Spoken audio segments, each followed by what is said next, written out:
Hi guys, this is Allison from Allykat Creations. How are you? Please like, share, and subscribe to my channel if you haven't done so already, and if you get anything from my work.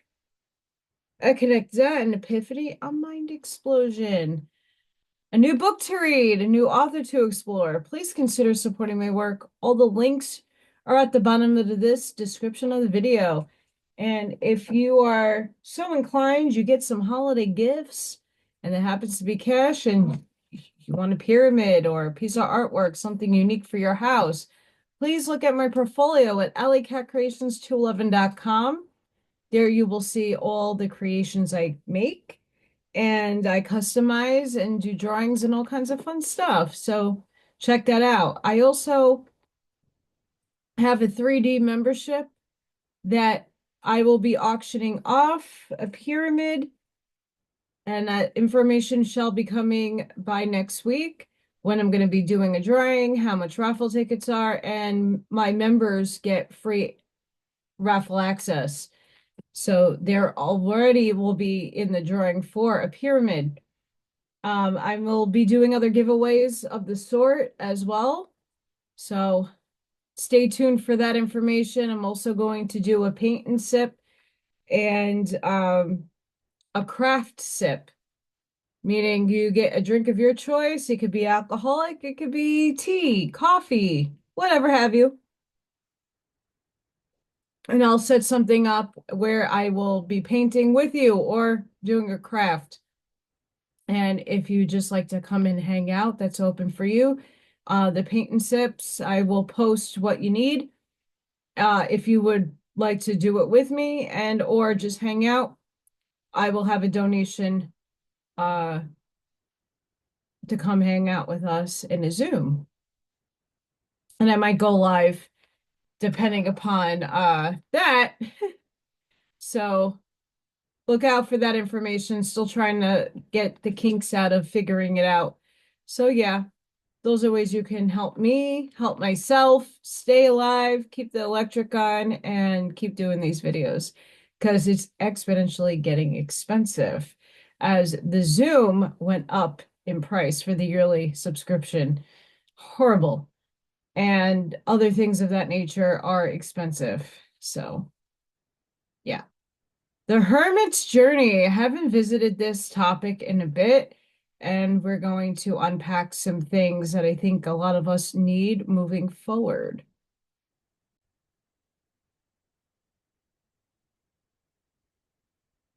The Hermit's Journey has always been about self-discovery, going within, doing the work to see the illusion that we live in. It comes with a lot of obstacles and challenges, and I read Thus Spoke Zarathustra and Manly P. Hall's work.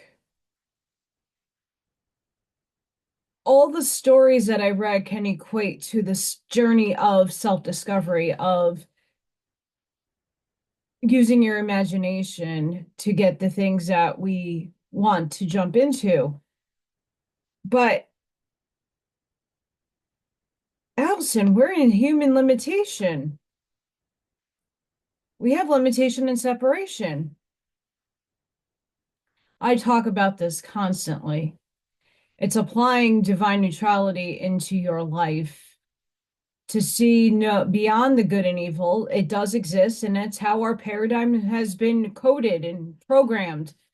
It's been coded for these things, for teaching lesson, experience, potentialities, possibilities. The hard aspect of looking beyond good and evil is seeing the bigger picture. The bigger picture is the big whys of our lives. Why is this happening? It could be a whole number of plethora of things depending what you're thinking about. The Curtis books do a really good job of tackling self-discovery in a biblical Christian sense, using a lot in the occult, allegorical, mystical sense.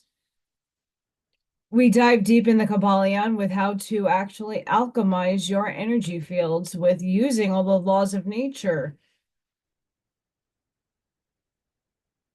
In order for us to move forward, you have to do introspection. And introspection is really taking a deep dive into yourself and discovering your story. And that story is not an easy story to unravel.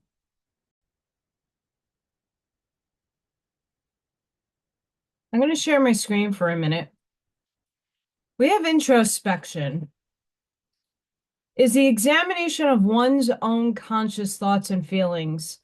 In psychology, the process of introspection relies on the observation of one's mental state, while in a spiritual context, it may refer to the examination of one's soul. Introspection is closely related to human self-reflection and self-discovery in contrast, wow, I'm stuttering, with external observation. It generally provides a privileged access to one's own mental states, not meditated by other sources of knowledge, so that individual experience of mind is unique.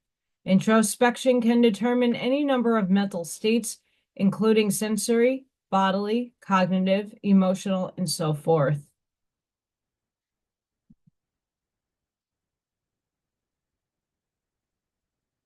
So, an examination of one's own thoughts and feelings. Why did I pull that up? Because it's the mental states that we all inhabit that change moment to moment.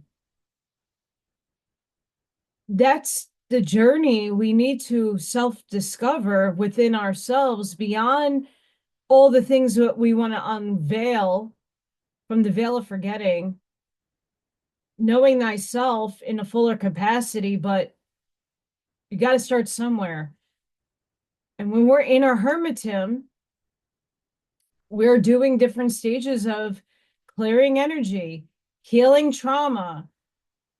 That brings up, and within the trauma itself, and within whatever experience you're trying to grasp, a whole plethora of mental states that you need to identify, analyze, and figure out why it's there.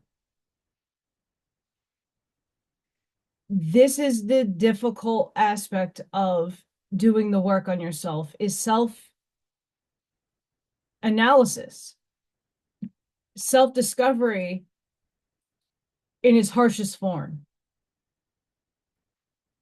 And being brutally honest with yourself.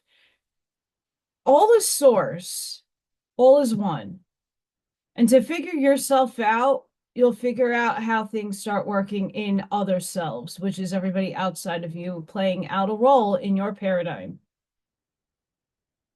Analyzing is a means of helping you see a bigger picture, discovering self. When I go into introspection, like on Wednesday, I had a really bad day at work. I was 2 seconds away from putting 2 weeks notice in. I didn't want to be there anymore because the world sees what I do as farce. The world doesn't put a value on the work that I do, and it's not an appreciated job. It's not taken seriously until something happens, and then you're liable. The crux of that state of emotion, I had to go drive and clear my mind. I established I was frustrated.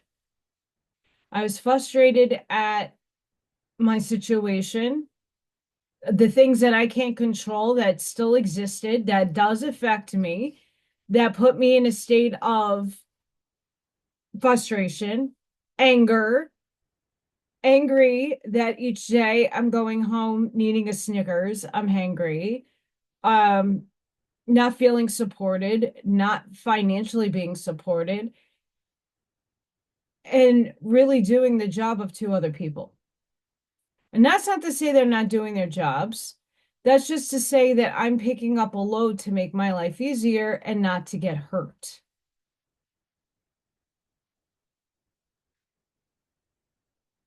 all is for a reason and a purpose. So I needed to go transmute that anger and that frustration because those are the two highest emotional states on my pendulum that swing back and forth. They were up here. Where the other emotions that I was feeling was closer toward neutrality, but still negative, but stuff that is easier for me to do mental gymnastics to swing the pendulum this way. The states of anger and frustration I had that day were all the way up here.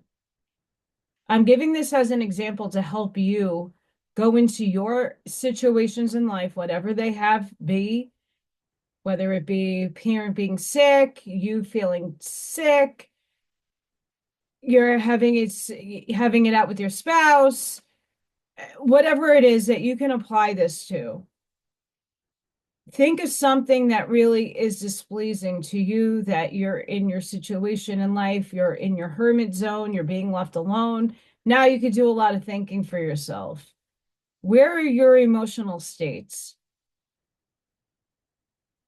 Identify what they are and find out on the pendulum, being extremely negative to extremely positive, where do those feelings fall? And then see where you need to come into a balance with them. Okay, no one's saying you have to take your high positive frequenting love and bring it to neutrality. No. But to see a bigger picture, detach emotionally from your circumstances and objectively look at why you're frustrated. And then you could go about, for me, well, there's a number of things I could do. I can write a letter to my legislature and to the President of the United States and say, well, if you're going back to the Articles of Confederation, well, the states are in need of a whole overhaul of education refinement. Okay, giving people choice is great. Sending people off to different types of schools are great, but there's still an underlying problem that needs to be tackled in order for all schools to be equally balanced and great, right? And I'm just giving you my personal circumstances to help you guys navigate your own. That's one. I can write letters and express my feelings in a vengeful but constructive way.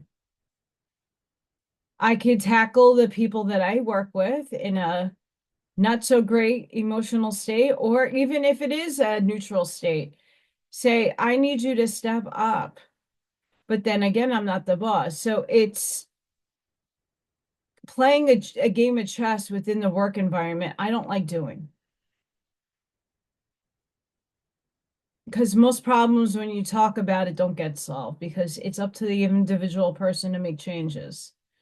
And with those changes usually comes a threat of you're going to lose your job if you don't step up.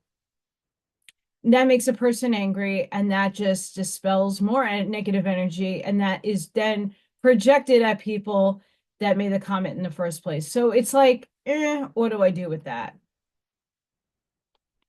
Or I could timeline jump myself to a better timeline that people are showing up and doing their jobs. These are the new ways of thinking that is really an old concept, but being brought to the forefront. And I'm trying to do that last set. I'm going to write my letters, and I might have to talk to everybody on my team that I work with to say, hey, like, why am I the only one keeping a time frame?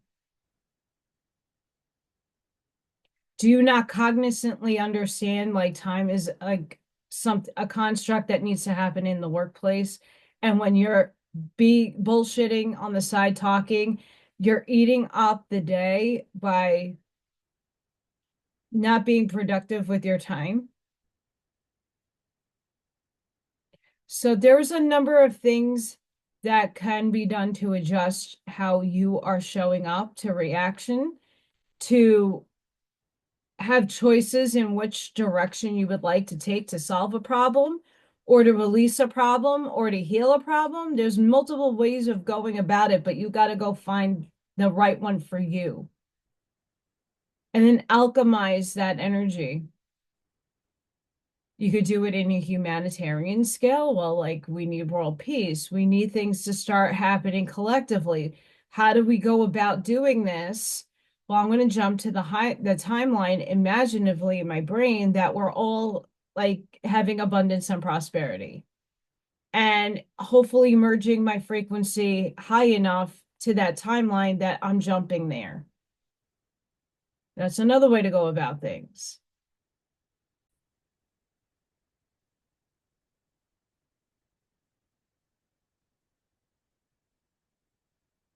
As we are mulling through the pendulum, doing the objective introspection, because you don't want to hold judgment to yourself. As we are going through the healing stages, you can't judge yourself. You have to give yourself compassion and grace that what you may perceive as a mistake was orchestrated by you. All things are orchestrated by you, and it's source having an experience through you. So when you can understand what the lessons are, you won't have to repeat that again. But Nietzsche brings something interesting up in quote, it may be conjectured that the decisive event for a spirit in whom the type of the free spirit is one day ripened to sweet perfection has been a great separation. And that before it, he was probably all the more a bound spirit and seemed to be chained forever to his corner, to his post. What binds most firmly, which cords can almost not be torn. With men of a high and select type, it will be their obligations, that awe which benefits the young, their delicacy before all that is time honored and dignified, their gratitude for the ground out of which they grew, for the hand that led them, for the shrine where they learn to worship. Their own highest moments will bind them most firmly and oblige them most lastingly. For such bound people, the great separation comes suddenly. Like the shock of an earthquake, all at once, the young soul is devastated, torn loose, torn out.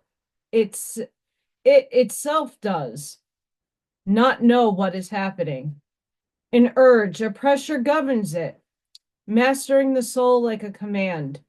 The will and wish awaken to go away, anywhere at any cost, a violent, dangerous curiosity for undiscovered world flames, up and flickers in all the senses. Better to die than live here. So sounds the imperious and seductive voice. And this here, this at home, is everything which it had loved until then. A sudden horror and suspicion of that which it loved, a lightning flash of contempt toward that which was its obligation, a rebellious, despotic, volcanically jolting desire to roam abroad, to become alienated, cool, sober, icy, a hatred of love, perhaps a discrepancy reaching and glancing backward to where it had until then worshipped and loved, perhaps a blush of shame at its most recent act. And at a time such jubilation that it was done, a drunken inner jubilant shudder, which betrays a victory. A victory over what? Over whom? A puzzling question. Questionable victory. But the first victory, nevertheless, such bad and painful things are part of the history of the great separation.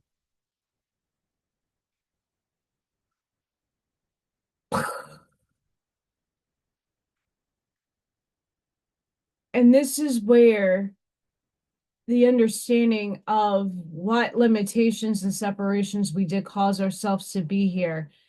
And he was probably all the more a bound spirit and seemed to be chained forever to his corner, to his post. We need to move away and unchain ourselves from that separation, that pain that we perceive, we feel, we're going through, the events of our lives, the spiritual awakening that is abound to all of our souls.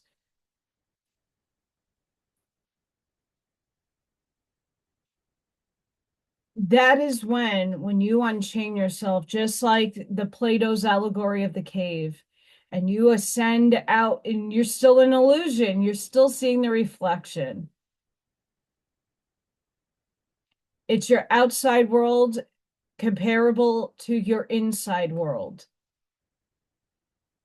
And it's being objectively in a state of mind, detaching emotionally to the events that you were taken into account for. You walk them, you experience them. But when you have to heal it and walk through it, you have to detach emotionally to see the bigger picture without judgment on anybody's behalf and assess and analyze the situation for what it is. Therefore, your biases are not going to limit your perception of any circumstances that happen in your life.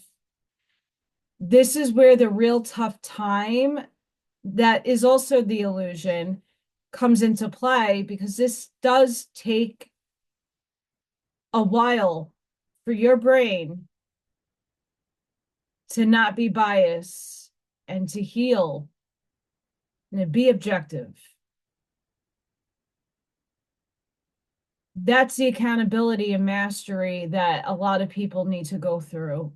And it's a process. It's not something that takes a moment in your head.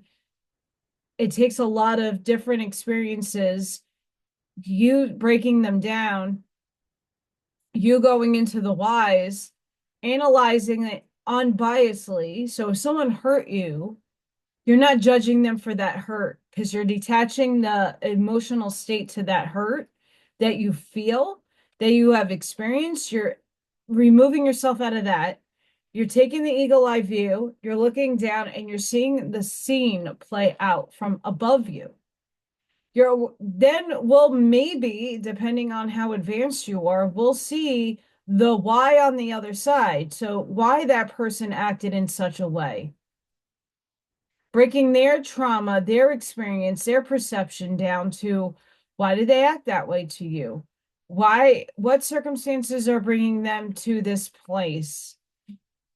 And how can we circumnavigate and circumvent problems moving forward? Unless you're releasing that person away from you. The separation is that's your other self reflecting a lesson to you.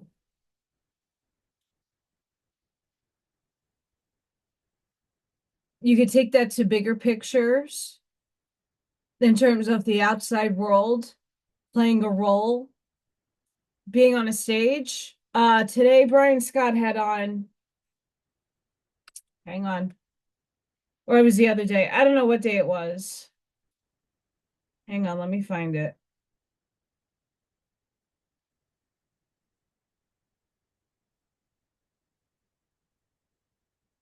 Sean Swanson, who channels a being, very Bashar sounding. This guy sounds, the diction, the expression is very Daniel Scranton Bashar mix. It's weird.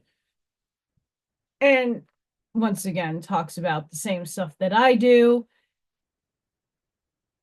that this is a stage. You have a theme to your character that you're playing. You chose a theme. You chose what your character is. So some people are playing the narcissist. Some people are playing the victim. People are playing the victimizer. Some are playing out a big mission. Some people are playing, I'm taking a rest this life. I'm just sitting back and looking. Everybody has a role. And within that role, everybody chose to be characters in your play as you are a character in theirs. And when you can detach taking a lot of things personally, it's easier to heal. Because then you'll have a bigger and greater understanding of why certain things have happened to you. And you're not going to take it personally anymore because that is a teachable moment for you that you miss. But now that you reflect back on a situation, go, oh, that's what I was supposed to learn. But now I have it. I have the learning. I have the lesson. Now I can move on from this. It's no longer renting space in my brain to have to dwell back upon. This is something I can work with.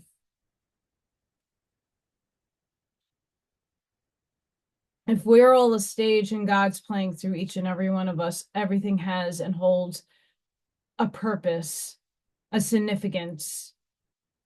Even if it feels like the most mundane bullshit that crosses your path, it all serves a purpose. So being that hermit in that cave, being chained to the wall, you have to unchain yourself from separation, knowing that you are one with all things, and then walking in that essence of knowing that, not thinking it's an illusion. The illusion is the stage that you're having a play on. Time is an illusion. All lives are concurrently happening right now. So if you don't like a circumstance, Neville Goddard and a bunch of other people have talked about this, you could recapitulate your frequency and go to your highest excitement and go to the timeline of your choosing. It's just doing the mental gymnastics to meet the energy and frequency and feeling within yourself to get up there. You can't get up there and you can't hold those states of frequency if you have so much luggage and baggage still holding you down. And this time of now is when we're we're taking out the garbage, stuff that no longer serves us. And it could be subconscious, it could be unconscious. That's really what the dream state is for, is to work out a lot of catalysts in your unconscious. So if you have wonky dreams, they're not vivid, it's you playing out a lot of roles in your unconscious, that's your dreaming, to heal and null and void things that don't serve you. It's up to you to choose if you're the star of your movie or not. And what theme you chose is forever something you can change and say, well, I am no longer needing this survival mode hermit introspection. I did enough of this. I'm done with it. For now, I can come back to it when I need it. But a lot of people sit in one state and need to start doing change. So take like a week of introspection. Pick a topic, pick an analyzing point. What do you want to analyze and tackle that makes you sad, makes you uncomfortable, makes you feel nervous? Take things that you're not comfortable with and tackle the why questions. Why does this make you upset? Why does this make you be in a state of fear? What is it about whatever it is? And then tackle those things that make you uncomfortable, that make you feel unworthy. I do this a lot with myself. I'll take myself out of a situation, like the work thing. Okay, so I need to experience a certain level of survival mode in a different form to make sure that I mastered the healing that I've done 2 years ago. and see and change the beliefs that I have within myself. Because right now, I don't know why I can't get another job. I'm putting myself out there. I don't know if it's a revision in resume. I don't know if it's because it's not meant to happen, right? What is it that it's supposed to be so that I am not going to fall on my head and starve?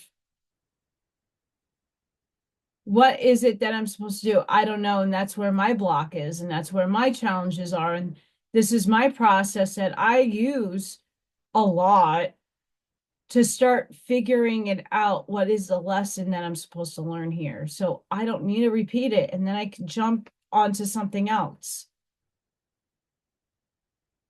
This is a forever going process. But the beautiful thing about doing it here in the 3D is that we have feelings and that they are extremes. And as hard as you can feel it, it is easier to transmute it here in 3D. Once again, easier said than done, but we only know from a third dimensional experience. But as you move on the higher densities, it does become a lot harder to do this healing. So really take that into consideration, that as much as hermitum is much needed, it's a state of where you need to have it, but you can't dwell and stay in that hermitum. You do need to go out. You do need to spread your frequency. But it's phases of where you need to, if you're having troubles and you need to do some introspection, then yes, go into your hermitum. But you have to shift the energies so that you're not being stagnated in the same spot, because that's not healthy either.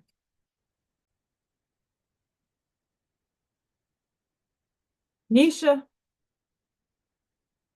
quote, but both sides overlook the possibility that painting, that which to us men means life and experience, has gradually evolved.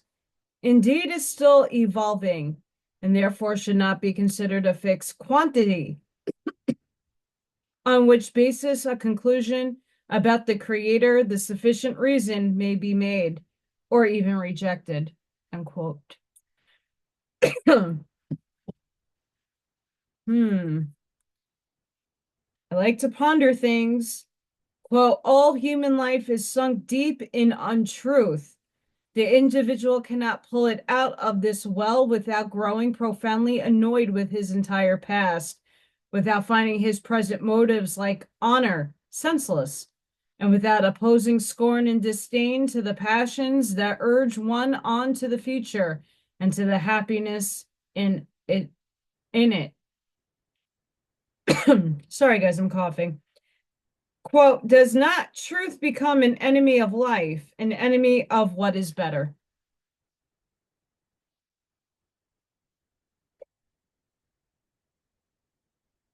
There's this side and this side that has its own perception of truth, and then the middle way, the neutral point, which is probably the truth at the frequency that both levels of people that are experiencing something hold, and the truth is in somewhere in that middle. What you perceive is your own prejudice and bias and programming from your two eyes, your point of view. When you see the bigger picture, as Nietzsche is trying to say, you paint a painting, it's forever expanding. It's becoming more defined. If you were to look at some of my paintings and go up close, you're seeing intricate things. As you move far away, it doesn't look as intricate.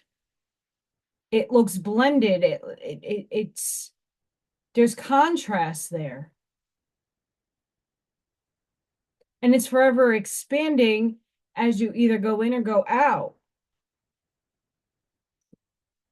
Take your life in that regard.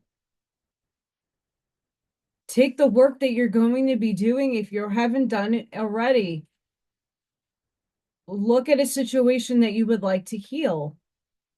See it unbiasedly, the truth of the matter will be more apparent to you than you being like, well, he did this to me or she did that to me. What was the reason for it? Take your emotions out of it. Why does this keep playing out in your life? Why do these people continue to present this imagery, this emotional state to you? What are you not catching? There's nothing wrong with not catching that lesson. Some lessons are very hard to obtain and master.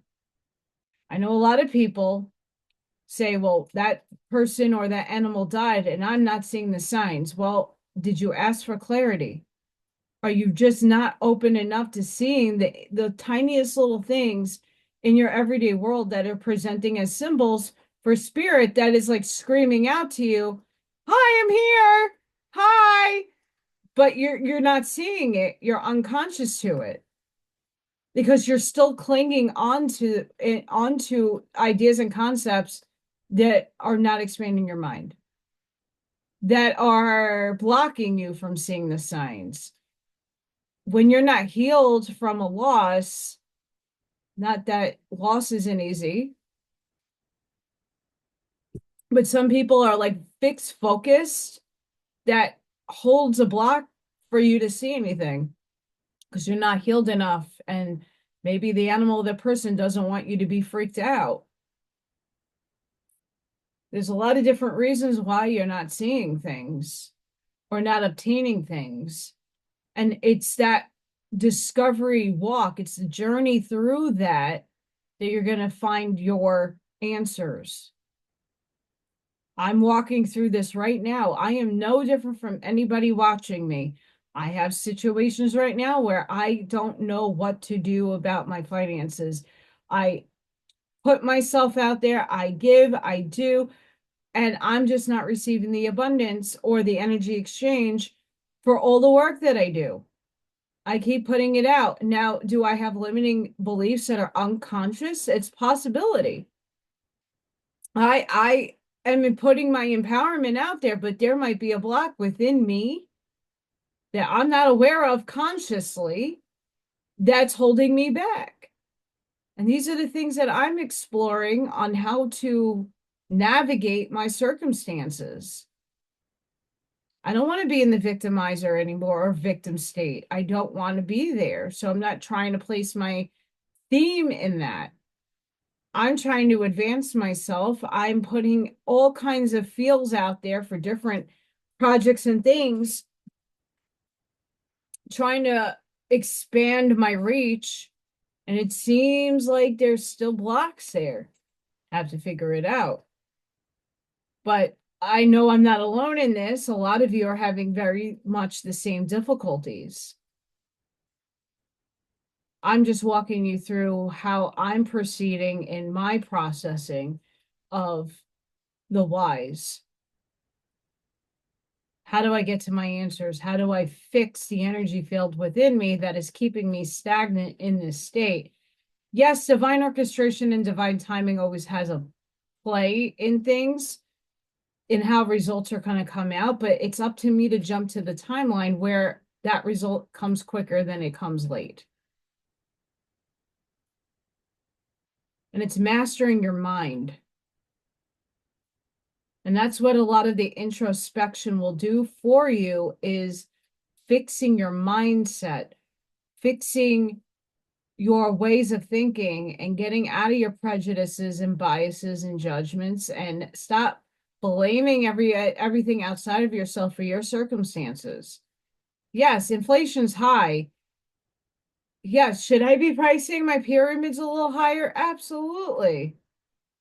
These things cost a lot of money to make. I put a lot of time into everything that I do.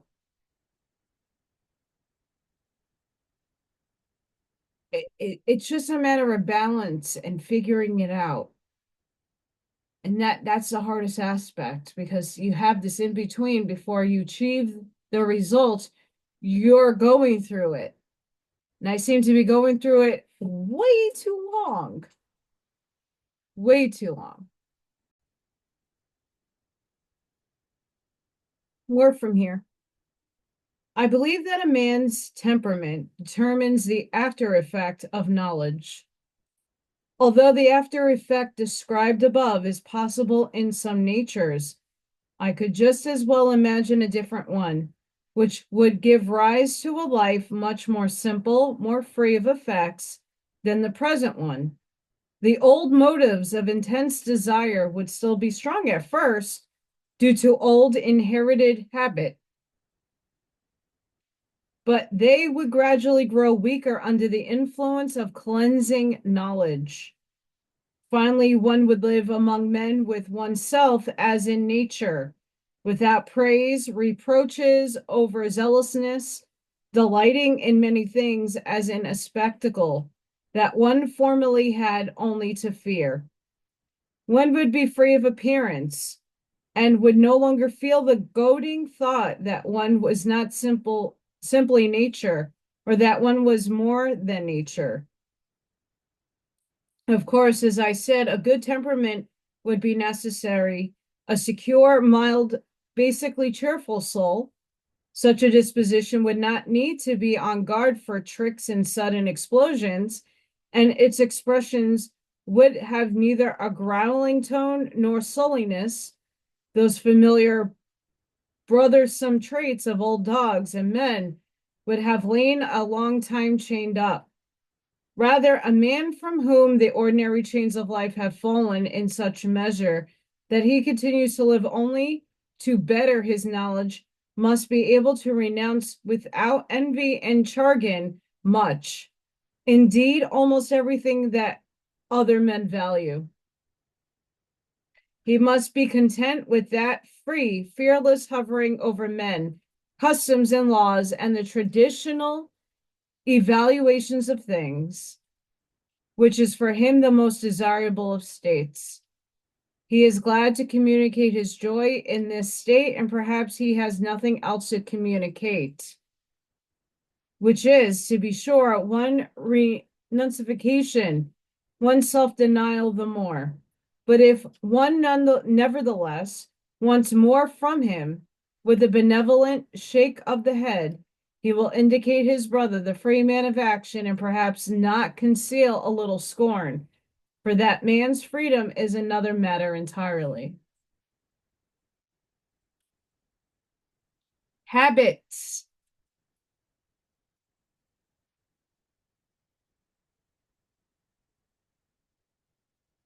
That's the program. That's the narrative. That's where the illusion starts dropping and reality is seen for what it is. And right now, it's very difficult to see what reality really is when we're still in the habit of the old patterning, the old program and narrative that's still being strung along. It looks shiny and new and wrapped up in a bow, but it's very much the same principles and just rewrapped and redefined in the old. I make mention of this all the time. The Tartaria, the Atlantis, the Lemuria, the this, the that, they're all playing out right now. This is not where we're at. We're in a new form of consciousness that we're all developing concurrently together, succinctly together, currently right now. And we're trying our best to push out old concepts, ways of life, habits. In order to form a new habit, I mean, this is psychology, it takes time and repetition and keeping your will to strive for a new patterning. Change. It's always occurring. It's a law. You have to continuously be determined and motivated to put a new habit in and replace the new with the old. And this is the process that so many people have a hard time sticking with. It's just like quitting something. it takes your motivation and your persistence each and every day not to go back to the old habit, to the old way of thinking, to healing, releasing, letting it go. It's like an obsession. People are obsessed with things, material things, people, places. And it's okay to strive for those things. But if they're not healthy for you and it's not what your soul needs, it's not going to manifest. We need to take the time as we're doing as we're becoming our own masters, analyzing the whys, jumping into different paradigms, looking at all the expansive information and being objectively looking down at it. What are your programs? What are your habits? What can you change in your day to bring you something new, a change? Maybe you change up the order in which you wake up, and then you might, instead of just getting up and going to the shower, you meditate for 10 minutes. Maybe you implement something into your shower that's going to dispel frequency of negative to turn it into positive. Maybe you brush your teeth before you take a shower. I'm just inputting simple little things that you could do to get out of maybe a routine that works, but when you implement change, it rewires mental pathways in your brain. I've been doing the change thing all the time until something sticks where I feel good.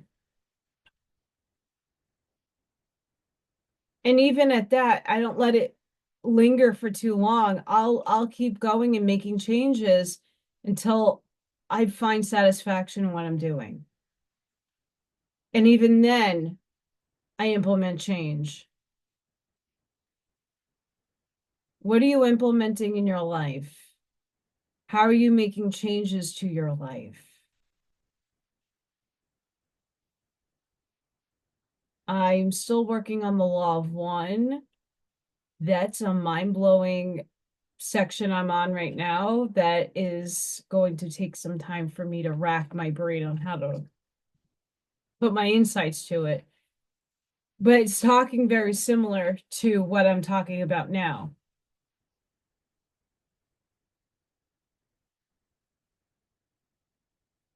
They're just talking with context of the veil.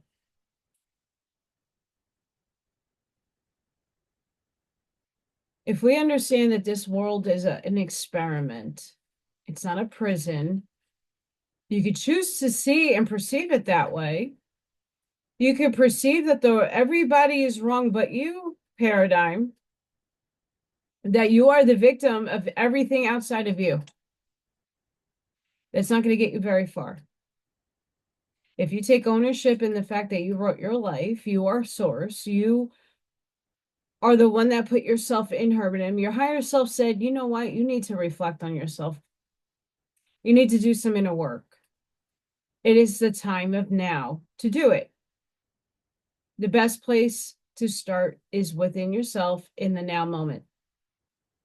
And looking at anything that is really lingering in your life that bothers you. Then you could start taking it to inner child, you could take it to shadow, you could take it to ego, you could take it in so many directions. It's an endless stream of healing, letting go, releasing, and then jumping to the next layer. It is an onion or a lotus, however you want to see it. And it keeps unfolding until you finally get the cord cut for good.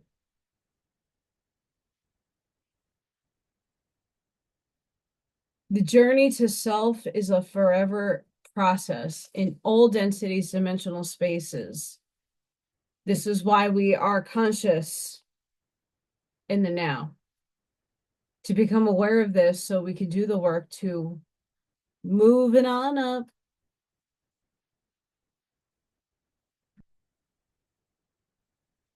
You got to move up. You can move down, but you're already there. You're in all aspects. It's just jumping and merging with those timelines. You time traveler, you.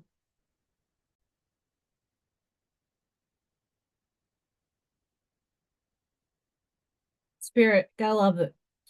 Arrogance. Quote, man should beware of nothing so much as the growth of that weed called arrogance, which ruins every one of our good harvests. For there is arrogance in warm-heartedness, in marks of respect, in well-meaning intimacy, in caress, in friendly advice, in confession of errors, in the pity for others, and all these fine things awaken revulsion when that weed grows among them. The arrogant man, that is, the one who wants to be more important than he is or is thought to be, always miscalculates. To be sure, he enjoys his momentary success to the extent that the witness of his arrogance usually render to him, out of fear or convenience, that amount of honor which he demands. But they take a nasty vengeance for it by subtracting just the amount of excess honor he demands from the value they use to attach to him. People make one pay for nothing so dearly as for humiliation. An arrogant man can make his real great achievement so suspect and petty in the eyes of others that they tread upon it with dust-covered feet. One should not even allow himself a proud bearing unless he can be quite sure that he will not be misunderstood and considered arrogant, with friends or wives, for example. For in associating with men, there is no greater foolishness than to bring on oneself a reputation for arrogance. It is even worse than not having learned to lie politely. These are all the things I want you to consider when doing the introspection of yourself. In Hours of Eloquence, quote, in order to speak well, one person needs someone who is definitely and admittedly superior to him.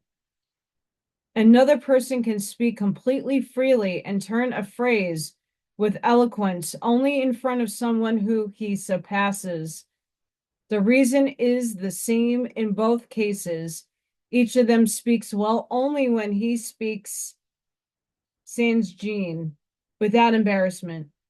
The one, because he does not feel the stimulus of rivalry or competition, vice versa, the superior man, the other for the same reason, the lesser man. Now there is quite another category of men who speak well only when they speak in competition, intending to win. Which of the two categories is the most ambitious? The one that speaks well when ambition is aroused, or that one that, out of precisely the same motive, speaks badly or not at all? There's a lot to take in there.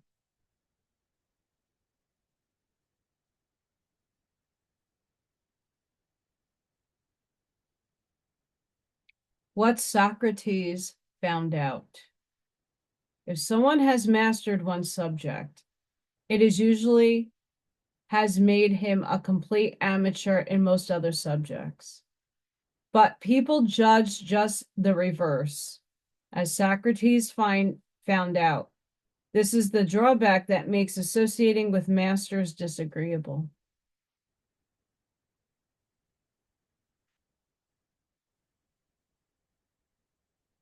I love this book.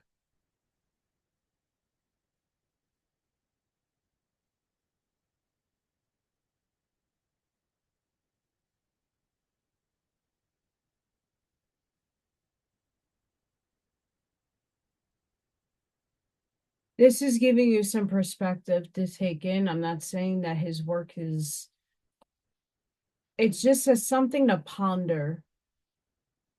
It's something to take in as you are Zarathustra, going out of your cave and going back into society. Be humbled in your delivery of your messaging, of your seeding. What is true to you might be so untrue to somebody else. How do you find the middle ground in the truth itself? Remember, you have a bias that needs to be explored and a program that you've been inherited with as you were born into the illusion. I stopped giving definitions of positive or negatives to things. I look at both sides, the pros and the cons. So, cloud seeding or conspiracies of their henceforth. Oh my God, it's the end of the world. They're trying to kill us. Are they? Or is that an illusion? Well, people are dying. Well, there's the results of that dying. I could play at devil's advocate to all things. Oh, there's a patent for it. Okay, so is the patent actually being used, or is this just a patent sitting in an office? Even though it's corrupt, right? Weigh the pros and the cons. If we didn't have 5G, you'd be going, well, this is like AOL dial-up slow. This is not fair. You want your precision, you want your accuracy, and you want your speed, but at what cost? Well, it's causing people radiation and cancer and disturbances in the wavelengths. Okay, so how do you transmute that? If you say all things are poisoning you, you're putting the frequency out for it to return back as poison.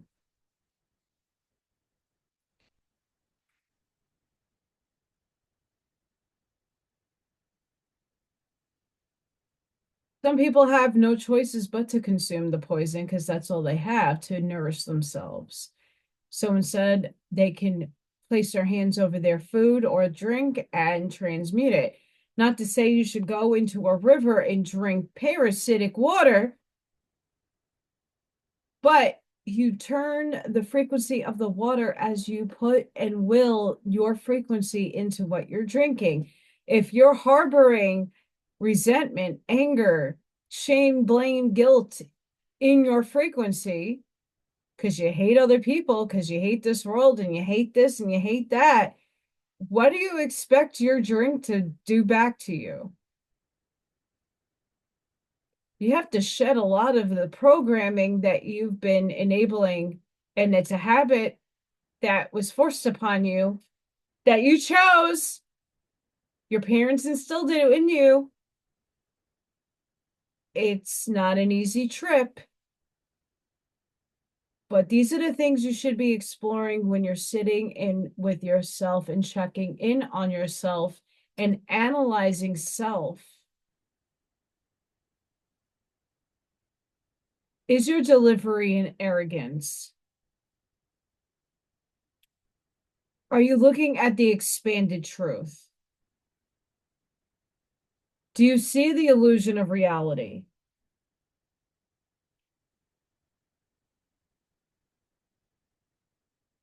Are you looking at the big picture? Or are you only looking through the little microscope of your two eyes? We're not going to know all things because we are in limitation for a reason. And we're starting to expand out more from that limitation, but it's still there and it's bound to this reality. So we're not going to know all things. And no one's going to know the totality of anything until you merge back with the source of all things and all selves. That's going to be a very long time. Buckle up. But I wanted to do this Hermit's journey today because I'm going through this process. I'm forever been going through this process. It's not an easy one at all. The truth shall set you free. The light shall set you free. Sorry. I went over this book a long while ago, but there is a wellspring of information in here that will help you. Patience, behaviors and attitudes governed by the ego, techniques for aligning for the higher self. I am attached to nothing. Nothing has meaning. I am calm and centered at all times. I complete all my work with little effort and stress. I see the perfection in all things. I honor my own path and respect the paths of others. I honor all for their choices and the decisions they made. These are affirmations, but they're not easy affirmations to actually believe until you do the work. I honor all for their choices. So if a negative polarized person is doing harm, you have to respect that's a choice they made.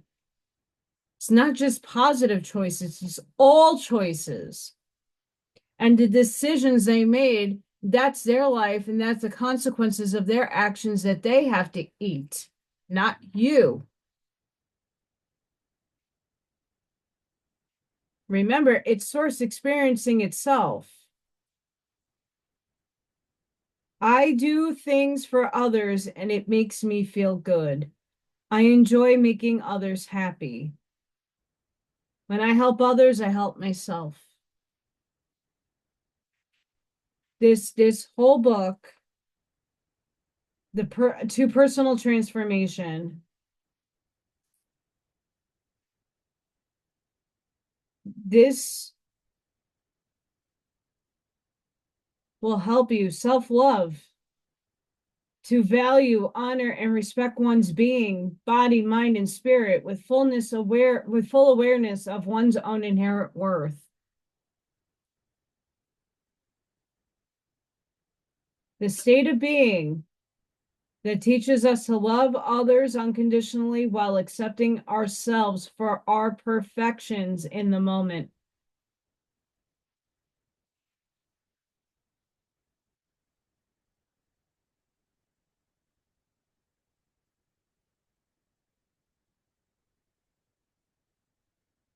And at least on one of these things, uh,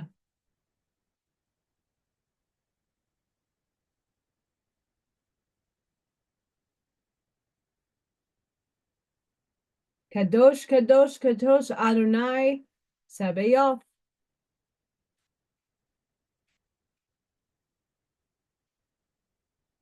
There is, I can't read it because of the book's copyright, but there are 12 tests of initiation. And this book is worth getting to read that.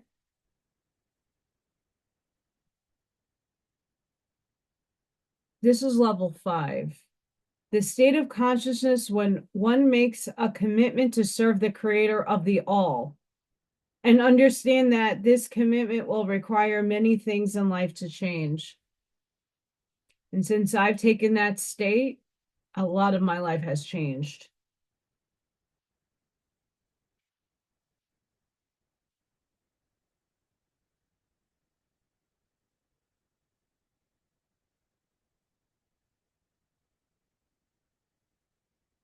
This is level 8, and this is where many people are at right now.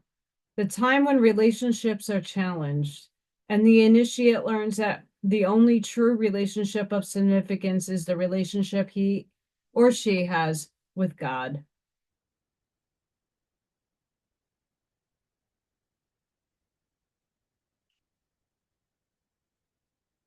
When you do the work on yourself,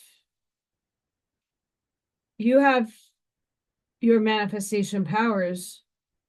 What are you manifesting into this world or the new earth that we are trying to all merge with? Are you perpetually in your thoughts and thinkings still with the hate, shame, and blame of the other selves, playing out the negative polarity over here? In that, when you're fixed, focused, obsessed, and continuously needing the carrot on the stick, to tell you the news. Oh my God, the drones in New Jersey. Oh my gosh. It's this, it's that, it's this, it's that. Are you manifesting something for that side, or are you saying this doesn't even affect me? It holds no significance in my life, and I'm still gonna put the energy over here where it counts. But I'm not saying that there is no immediate danger or threat to such things that are happening in our world. But when you focus on what you want to manifest and leave all that outside distraction behind, things in this world will start magnifying and quickening up to merge there. I hear so many people wanting all of this stuff, but they're not willing to drop the program, the habits, the thinking, the mental processes that you hold within your own mindset. We all have them. We all are programmed. It's about learning where to drop what doesn't serve you. And for me, the drones is just something interesting to read because I used to live over there. It's cool if people send me videos, but at the same time, it doesn't affect me in the here and the now. And I think it's just a big distraction. For some, it's an awakening process of questioning a little things deeper. For each person that views those things, it's going to be different.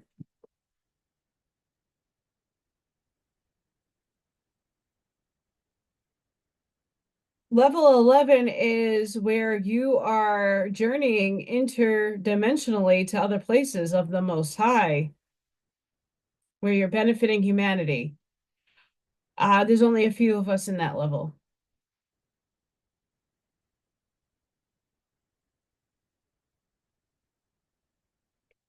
And I know for myself, I'm between level 9, 10, and 11, where a period of stillness within the heart that allows the universe to work through the higher self in the creation process.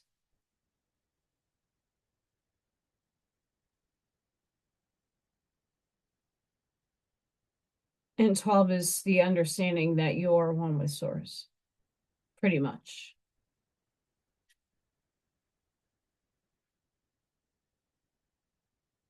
And there's a lot of like a little glossary, and highly recommend getting this for yourself. There's good tidbits in here, like the Phoenix Papers, the Rainbow Masters series. I did a lot of the same Ascended Masters are channeled in this book that deliver very similar messaging to the ones in the Rainbow Masters. So I can see if I can get this linked again and find the links for this. The Hermit's journey is a back and forth ping pong match that you got to do with yourself, because you do have to go into society. You do have to re-enter. You can't just idly sit in your cave, because nothing's going to happen when you do that. The only things that are happening is for within. If you are doing the work, some people are sitting there going, okay, Netflix and chill. I'm going to Netflix and chill. Is that productive? Is that the best use of your time? Is a Netflix and chill thing?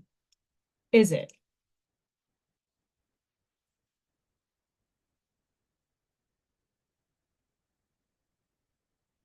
There are people like many of us who are sitting in, oh, geez Louise. There's many of us who are sitting in that aloneness, doing the work, meditating, doing better things for ourselves.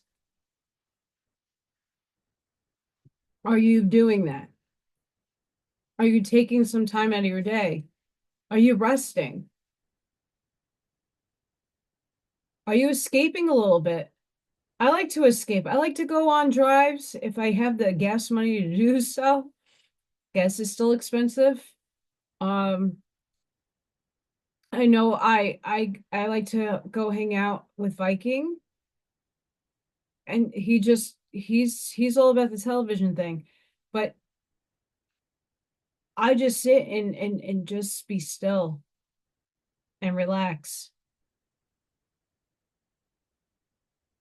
It's an escape. But I'm not bypassing anything. Sometimes your brain needs a rest. I know for myself, I do a lot of thinking, and not enough resting periods in my brain activity. Make sure you have a balance in your life. Whatever that is that looks good for you and feels good for you. To be at one with yourself is to know where your limits are and your boundaries. And there is such a thing as spiritual burnout. There is such a thing that you are constantly obsessing over something that is draining and pulling your energy out of you. By doing the inner work, you will know when that burnout starts occurring. I would hope that you just take some breaks. I know when I'm doing my book readings, my guides are giving me the books and even going through the books I've already read to give you guys quotes. They're pulling me to pages.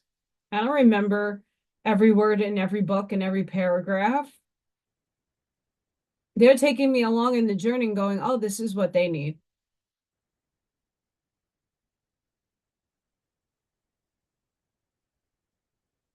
What do you need? And only you can answer that question. What do you need clarity in? What do you need to work on? I know I need to work on a couple of things. I need to be at one with myself to figure it out. And that sometimes is the hardest thing to do because I don't know what direction to take my life in. Because things that I have tried have not succeeded in the ways that it needed to succeed in the material world. Like I'm a master at a lot of things and a skilled worker in many things, not a master in any. I don't want to be.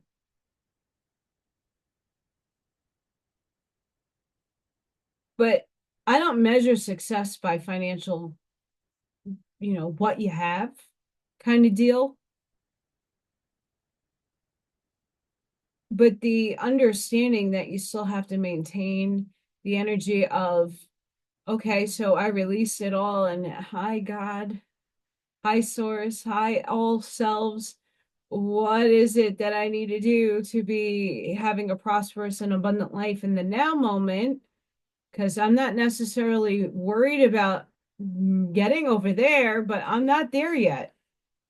So I have to maintain what in the moment is going to help me push forward. And what are the means of me getting to that attainment? That's where I'm at. Where are you at?